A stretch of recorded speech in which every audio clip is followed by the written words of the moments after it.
Unicef calling on the public and private sector to work harder to fight climate change. It says the youth in the East and Southern Africa are most at risk of its impacts. Unicef's Water, Sanitation and Hygiene Chief, that's Dr. Godfrey, joins us now from Nairobi to have this conversation. Thank you so much for your time and good morning to you, Doc. Let's speak about this, the climate crisis risk index, particularly focusing here on young children. What are the impacts of climate change on young people, on children, at least according to the analysis from this index? Good morning to you. And I think 2021 has really been an important year in terms of our understanding of the impacts of climate, and particularly the impacts of climate on children, and acknowledging that really the climate crisis is a child rights crisis. Earlier this month, we saw, of course, the IPCC sixth report, which came out, which was alarming and indicated that the world is warming very, very quickly, and that by 2030, it's likely that we're going to reach the 2 degrees centigrade that we thought we were going to reach by 2040 or 2045. So in response to this, UNICEF has developed a global report, which, as you mentioned, is the UNICEF Children's Climate Risk Index, the CCRI. And this is really the first attempt by UNICEF to estimate how many children around the world are exposed to several climate and environmental hazards, shocks and stresses. I think what's equally concerning is that it seems that the figures are more likely to get worse as the impacts of, climate change continue to accelerate, right?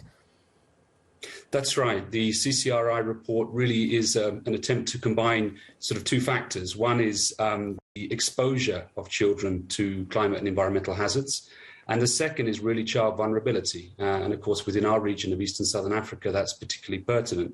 And the report shows that almost every child, more than 99% of children around the world on this earth, are exposed to at least one climate or environmental hazard daily. But it also shows that 850 million, so about 1/3 of the children that live in countries around the world, are exposed to more than 4 of these climate hazards. And as you could imagine, in our region of East and Southern Africa, there are many hazards which our children are exposed to on a daily basis. Dr. Godfrey, with that being said, what threat does this then pose to these children's livelihoods and lives? Well, the responsibility for responding to these challenges is for all of us, and particularly I think children and youth are voicing their concerns around climate. And as UNICEF, as a child rights organisation, we see that there's a desperate need for us to respond to this. 9% of global greenhouse gas emissions come from the top 10 countries, as we know, of the world. And those really are those at risk of all of these climatic conditions.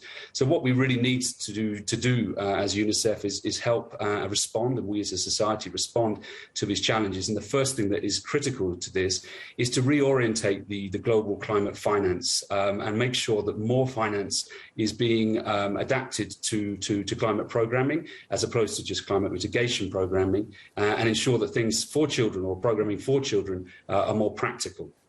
Yeah. You're also making a call as UNICEF to government here, including businesses, to really act quite speedily. For instance, when I look here at some of the recommendations you make to business, is that they need to reduce greenhouse gas emissions, they need to increase investment in climate adaptation and resilience in key services for children. How urgent is this call at this point to both government and businesses? Well, last week I was in the north of Kenya, where I'm calling from today in Nairobi, and I visited a community there. And a girl there, Mina, was explaining to me that in the past, she was getting up at 5 o'clock in the morning and walking 1 hour to collect water. She was able to get back and then get back to school, and she was able to attend school. Of course, now we've had a cyclical climate impact in the north of Kenya, and she's now having to walk more than 5 hours in the morning to collect water, because all of the water points which are close to her have dried up. And of course, therefore, she's not able to attend school. She's not able to get the education that she needs. Now, all of the responsibility of how we respond to this is both for the private sector, it's for the public sector, but it's also for agencies like UNICEF.